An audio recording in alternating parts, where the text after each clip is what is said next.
আল্লাহ নবী সাল্লাল্লাহু আলাইহি ওয়াসাল্লামের একজন সাহাবী, মহিলা সাহাবী। কি সাহাবী বলেন? এরকম ঘটনা দুই একটা ঘটেছে, আমি একটা বলতেছি খালি। মদিনা মহিলা সাহাবী কোন এক ভাবে এরকম একটা অঘটন ঘটে গেছে। মানুষ তো হতে পারে, কি মানুষ তো পাপ করবে, তাই না? হতে পারে। এখন তিনি গর্ভবতী হয়ে গেছেন। নবী সাল্লাল্লাহু আলাইহি ওয়াসাল্লামের কাছে এসে বলছেন, ইয়া রাসূলুল্লাহ তাহিরনি, আমাকে পবিত্র করেন, আমি অনেক বড় অন্যায় করে ফেলেছি। নবী সাল্লাল্লাহু আলাইহি ওয়াসাল্লাম মুখ ঘুরিয়ে নেন, মুখ ঘুরিয়ে নিয়ে বলেন যে বাসায় যাও, তওবা করো, আল্লাহ মাফ করে দিবে। নবীজি শুনতে চাচ্ছেন না, কারণ শুনলে কোর্টে মামলা আসলে তো বিচার করতে হবে। তিনি বলছেন যে বাসায় যাও, বাসায় যা মাফ, আল্লাহর কাছে ইস্তেগফার করো, আল্লাহ মাফ করে দিবেন।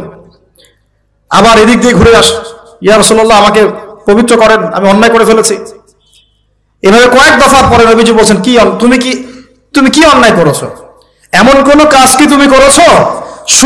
সুরমা দানিতে সুরমা নেয়ার সময় আমরা যেভাবে নেই, এরকম কোন কাজ কি তুমি করেছো? মানে উনি শব্দটা উচ্চারণ করলেন না মুখ দিয়ে, একটা এক্সাম্পল মিসাল দিয়ে বুঝালেন, তুমি কি এরকম কোনো কাজ করেছো? অ্যাডাল্ট্রি কোনো কাজ করেছো? তো তিনি বলছেন, হ্যাঁ, আমি গর্ভবতী হয়েছি। নবী সাল্লাল্লাহু আলাইহি ওয়াসাল্লাম আমার বিচার করে দেন। তিনি বলছেন যে বাসায় যাও, আগে সন্তান জন্ম দাও, তারপরে দেখা যাবে।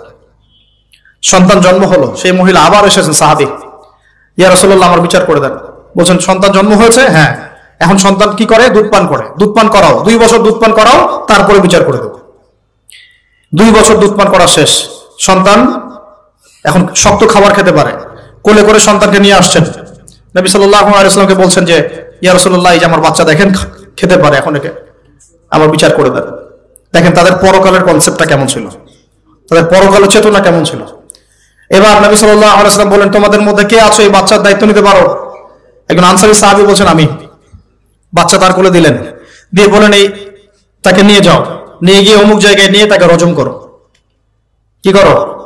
রজম মানে কি ভাই? কোমর পর্যন্ত মাটিতে গেঁথে দিয়ে পাথর নিক্ষেপ করে, এই রজম করতে গিয়ে তার গা থেকে রক্ত ফিনকি বের হয়ে কোন একজন সাহাবীর, সম্ভবত খালিদ ইবনে ওয়ালিদ রাদিয়াল্লাহু আনহুর জুব্বার মধ্যে গিয়ে লেগেছে। তো তিনি কিছুটা তাচ্ছিল্যের স্বরে একটা বাক্য প্রয়োগ করেছেন যে ছি, এটা কেমন হলো? হ্যাঁ, মানে কিছু বলেন নাই, জাস্ট একটা রিয়াকশন দিয়েছেন যে এতটা। নবী সাল্লাল্লাহু আলাইহি ওয়াসাল্লাম এই কথাটাই বলতে যাচ্ছি আমি।